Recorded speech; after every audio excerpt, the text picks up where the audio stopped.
চিন্তন করিয়া স্বয়ং লক্ষ্মী আদেশ দিল গরু ভক্ষীকে, যাও তুমি কৈলাস শিখরে গিয়া দনের খুবরে গিয়া 108 নীলভক্ত শিবের পূজার জন্য ববে তৈয়া নেবে। কেউ যেন 108 নীলভক্ত আনার জন্য আদেশ দিয়েছে কাকে? সেই গরুর ভক্ষীকে। গরু ভক্ষীকে যখন আদেশ দিল তখন গরু ভক্ষী ধীরে ধীরে সেখানেতে ভবের মধ্যে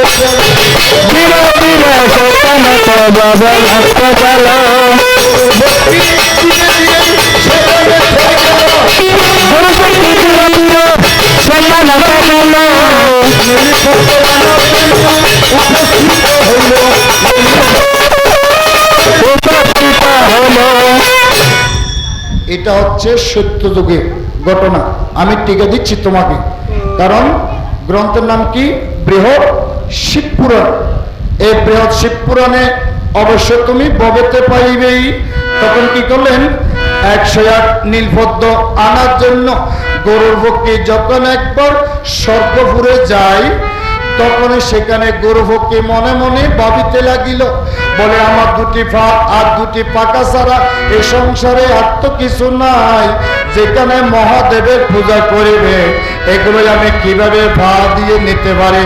একমাত্র সে সন্দেহ জাগে। তাই অর্থাৎ তার মনে সন্দেহ জেগেছে কিভাবে নিতে পারে 108 নীলপদ্ম। বলে এগুলো যদি আমি পদ দিয়ে পা দিয়ে নিই তাহলে এটা মহাপাপ হবে, তাহলে এটা শিবের পূজায় আর পদ্ম লাগবে না। তখন গরু ভক্তি মনে মনে করিল চিন্তন। তখন গরু ভক্তি এক এক করে দেখেন পা দিয়ে না নিয়ে ফাঁকা দিয়ে নেওয়ার সময় অনেকক্ষণ সময় বাড়িয়ে যায়, অনেকক্ষণ দেরি হয়। হ্যাঁ, গরু ভক্তি অর্থাৎ ফান দিয়ে নানাতে কিনলেই শিবের পূজা দি বুঝেই তো যায় ফাঁকা দিয়ে নি। এক এক করে নিতে নিতে 108 ববে ভক্ত ববের মধ্যে নিল। এই আস্তে আস্তে দেরি হয়েছে বলেই এদিকে স্বয়ং লক্ষ্মী ক্রোধান্বিত হইল। এবার খবর দৌড়ে গিয়ে কিন্তু নবদ্বীপে বাজবে, কারণ মাদার গাছ যদি ওটা বেশি বুড়ো হয়ে যায় ভিতরে হয়ে যাবে। তো যাক, সেদিকে আমি তোমাকে লজ্জা দিতে কবে নাই চাই। বসিবেন, বসবেন, সুন্দর সুন্দর প্রশ্ন কথাগুলো আস্বাদন করবেন, কারণ আমি 1 ঘন্টার মধ্যে নেমে যাবো। আমার মতন 2 ঘন্টা সময় নষ্ট করার কোনো দরকার নেই। তখন সেখানে এদিকে আনতে আনতে দেরি হয়েছে বলে স্বয়ং লক্ষ্মী ক্রোধান্বিত হয়ে বলে, মারে আমি জগত নারায়ণ জগত জননী স্বয়ং নারায়ণী মাগো, আমি এনেছি 108 অত টানতে দেরি লক্ষ্মী ক্রোধান্বিত ওই ঘন্টা দিয়া বাড়ি মারে তোমাকে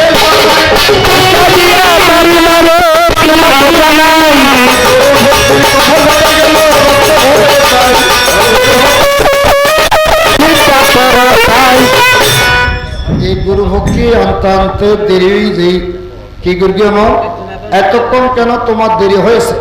কিন্তু লোককে বুঝতে চায়নি। তখন কি করলেন? ওই নারায়ণের ঘন্টা দিয়েই তাকে কপালে আঘাত করলেন। তখন কপাল হটিয়ে রক্ত ভরে। তখন গরু ভক্তি বলে, মারে আমার কোনো দোষ নাই, আমি যেই আমার 2টি পায়ে আর 2টি পাকা ছাড়া এই সংসারে আর তো কিছু নাই। স্বয়ং প্রভুর পূজা হবে বলে আমি পা দিয়ে নামিয়ে পাকা দিয়ে এক একটি করে নিয়েছি বলে ববে দেরি হইল। মারে আমাকে কেন বিনা দোষে আঘাত করে?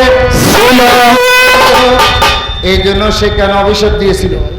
লক্ষ্মী নিজে নিজে অভিশাপ দিচ্ছে কি? লক্ষ্মী বুঝে আসতে পৃথিবীর মধ্যে যতদিন থাকিব ততদিন ঘন্টা বাজা নিষেধ। লক্ষ্মী পুজোর মধ্যে ঘন্টা বাজি তো নয়, ঘন্টা বাজা নিষেধ আছে।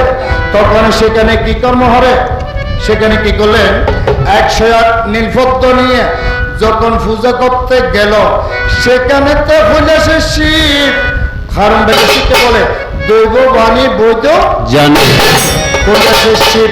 সেখানে পরীক্ষা হলে একটি পদ্ম হরণ করে লুকিয়ে রাখিল, একটি পদ্ম হরণ করে লুকিয়ে রাখিল, একটি পদ্ম হরণ করে লুকিয়ে রাখিল, একটি পদ্ম হরণ করে লুকিয়ে রাখিল, লোকটি সেখানে বুঝিতে পারিল। লুকিয়ে রেখেছেন কে? কৈলাসের শিব দেবের দেব মহাদেব। যখন একটি পদ্ম ববে লুকিয়া রাখে, এই স্বয়ং লক্ষ্মী পদ্ম যখন লুকিয়ে রেখেছে তখন কি করলেন?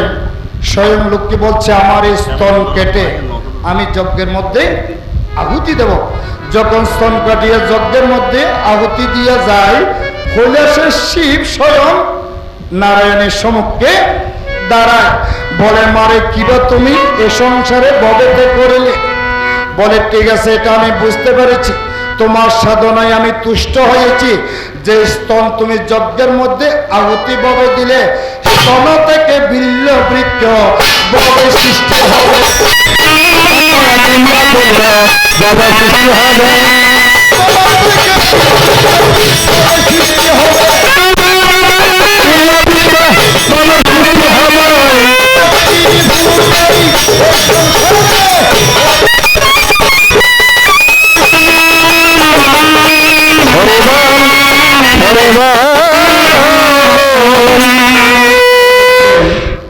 তাহলে দেখেন এই শক্তি পূজায় তুলে অনর স্বয়ং নারায়ণীর স্তনহাড়ের যজ্ঞ দিল, যে যজ্ঞ থেকে এই স্তন থেকে কিসের সৃষ্টি হয়েছে?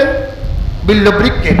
এটা হচ্ছে শক্তি থেকে সৃষ্টি হয়েছে বলে এই জন্য বলছে এই বিল্লবৃক্ষ একদিন প্রয়োজন হবে, এবং শক্তি পূজার মধ্যে লাগবে একমাত্র একটি পূজা ছাড়া, আর সকল পূজার মধ্যে বেলভাত অবশ্যই লাগবে। কোন পূজায় বেলভাতা লাগে না বলতে পারবেন আপনারা? কোন পূজায় বেলভাতা লাগে না? একমাত্র প্রেত কার্যে, অর্থাৎ প্রেত হর্মের মধ্যে বেলভাতা লাগবে না, আর সকল দেবতার পূজায় লাগবে। এই জন্য বলছে এই বেলভাতার মধ্যে কে কে? 4 জন আছে। বটু, বটুকে আদ্যাশক্তি মহামায়া, আর ভাতাকে শত রজ তম, সাত্বিক রাজসিক তামসিক, শ্রদ্ধা ভক্তি জ্ঞান। তাহলে কে? অ উ ম, অকারে ব্রহ্মা, মকারে মহেশ্বর, উকারে বিষ্ণু। এই বেলপাতার মধ্যে 3 জন আছে দেবতা। কে কে? ব্রহ্মা, বিষ্ণু, মহেশ্বর। বটুকে আদ্যাশক্তি মহামায়া। এখন বলছে তোমার বিল্লবৃক্ষে, এখন বলছে মহাদেব তোমার বিল্লবৃক্ষে যে ফল ববেতে ধরবে, এক বটুতে 2টি ফল ববেতে ধরবে, সর্ববত মামার বুকে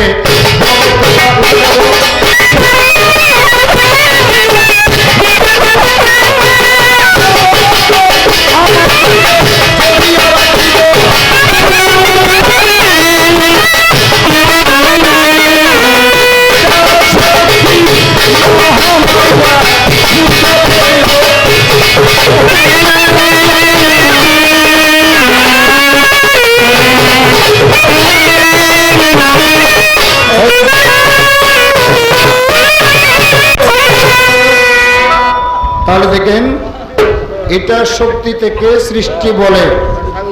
এই বিল্লবৃক্ষ এক বটুতে 2টি ফল, তাহলে এটা সর্বপ্রথম লেগেছে কার পূজায়? কারণ প্রথমে নবগোত্রীকে আসে নাই, এসেছে কার? দেবের দেব মহাদেবে। মহাদেব বলেছিল একদিন তোমাকে আমার প্রয়োজন হবে।